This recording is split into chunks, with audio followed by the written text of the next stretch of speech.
What's going on, y'all? Andres here, also known as Madkel, also known as Bovine, coming at y'all with a brand new video. This time we're gonna be breaking down this West Coast beat. Let me know who y'all can hear on this. I'm not too sure right off the top of my head who I hear on it, but if y'all have somebody in mind, let me know who it is. But without further ado, let's get into the beat breakdown. Come on. Quick disclaimer, guys. I'm using the Ableton MIDI pitch to play in D minor, even though technically what I'm playing is in D sharp minor. I just tend to like using the black keys a lot when I play. It lets me think less about what I'm pressing and more about what I'm hearing. So the beat is in 105 BPM and we are in D minor. First thing I pulled up was Xenology. I started with the bass line this time, just trying to switch up my workflow. This is the Rezo Bass 22. And the way that I came up with this pattern is I began with the metronome and I freely just found a bounce. Once I got this nice bounce that I was digging, I then just quantized it to have it on beat. I then copied the bass MIDI and I pulled up a simple sound wave. For Ableton, I use Operator. And I used it to get that nice low end of the bass coming through. And I mixed it with the Xenology Wub bass. That way I could have that clean low end, but also keep the characteristics of the other one.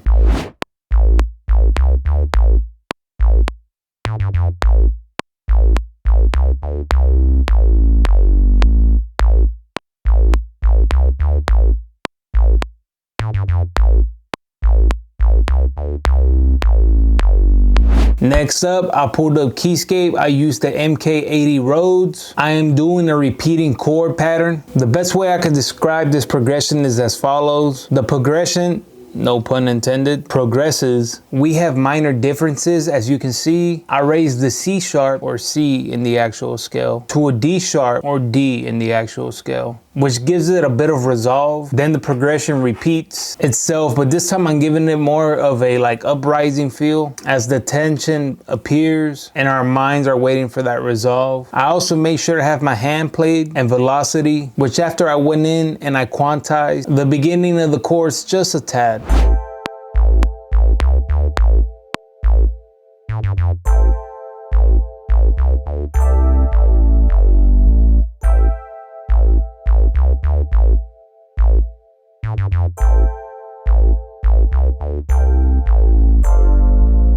Once again, I pulled up Xenology. This time I got a lead, and the lead is called Fat GR Lead, Fat Girl Lead. That's a fat girl, Fat Girth.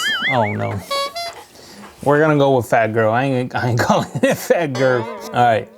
As we take a look into the lead, we can see that it's following the accents or top notes of the chord progression. This is intentional, so the notes being played correlate with the already established melody. Now, not all notes need to be in the same pattern as you can see. We have what I like to call passing notes, which gives the lead its own unique expressiveness. Adding to that detail, I also have the notes off grid, applying a natural swing from my own hands as I played these notes into the melody, as well as my velocity and a bit of modulation I did. Just tiny little tweaks, moving the modulation wheel on my MIDI keyboard, giving it different expressions.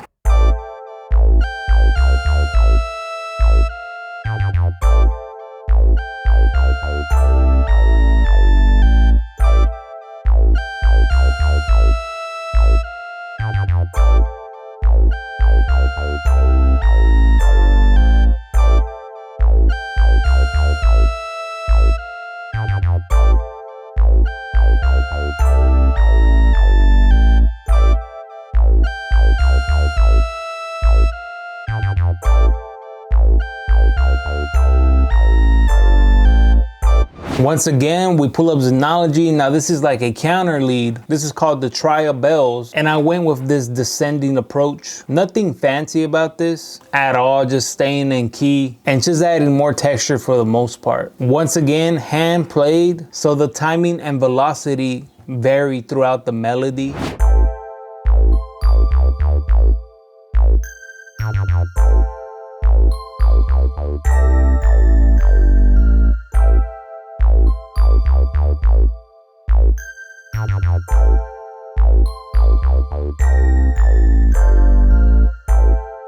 Last sound I added before we put drums was kind of like this glassy sound. I ended up pulling up Atmosphere. I was looking for a unique like ascending, descending sound to add more texture to the beat. So I opened up Atmosphere, scrubbing through the presets, and I ended up finding this dope, almost glassy piano-ish tone that I felt real well within the context of the beat. It was called the Glass Continental Vox. Now the pattern is really simple and easy to do. All you have to do is start on one side of your MIDI keyboard, play the beat, and find the right pockets for the sound to come in, and then simply just run your fingers across the black keys from one side to the other. You can then just highlight it all and then put it in the key of the beat that you're making. And just a little lesson, it should always sound good when you use the black keys and then you just put it in the scale that you're in, because all the black keys are in the pentatonic scale, which in simple terms means these notes are separated by full steps instead of half steps, meaning every other note is a half step. So if we got C and then we'll go to C sharp and then we'll go to D,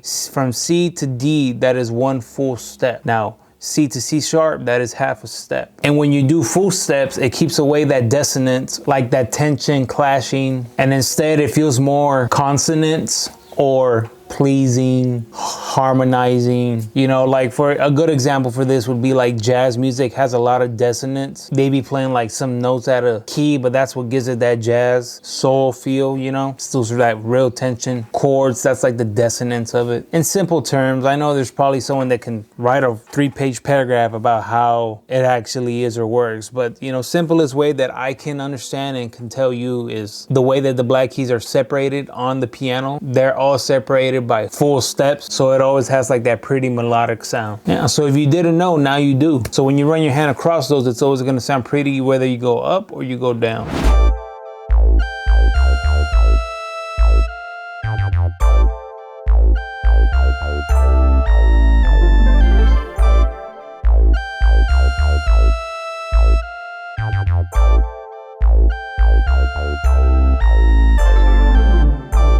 All right, last but not least, guys, I just got my drums. Now I have a simple kick. I got a simple clap on every 2 and 4 pattern. Ain't really not much to go about it. Now my hi-hats, they're following the kick. It's giving it a nice bounce and it's complementing it pretty well. And then I just add some minor little rolls here and there just for some more flavor. And then finally, I just added a tambourine and it hits on every 4 bars because it just sounded good to me, to be honest with you.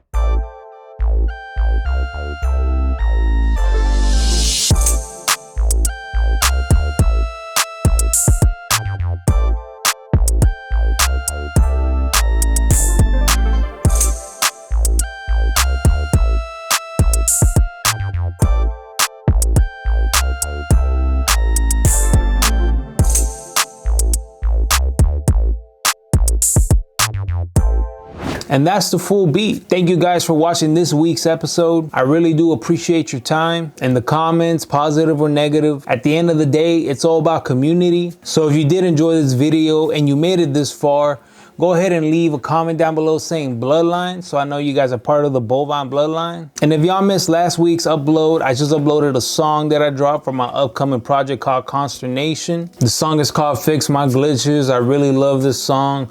I had fun making the music video. Shout out to my homies that helped me. We was up at a cabin just cooking up, and then we ended up shooting some clips for the music video. And yeah, man, I'm really proud of this song. I'm really proud of this project coming out soon. So if y'all interested in my music as well, link for the song will be in the description as well for the music video. Also, if you haven't yet, go ahead and join my Discord. That'll be in the description as well. That's where I upload a lot of the melodies. I'm making these videos for you to download for free. And if you make melodies or drum kits, or you just got some free shit you want to give away, go ahead and drop your samples in the Discord as well, up in the appropriate channels, you know. That way we can all collaborate with each other. And last but not least, if you enjoyed this video, go ahead and leave a like for me. That way this video can get pushed out to more people who are interested in this content, or dislike it if you didn't like the video.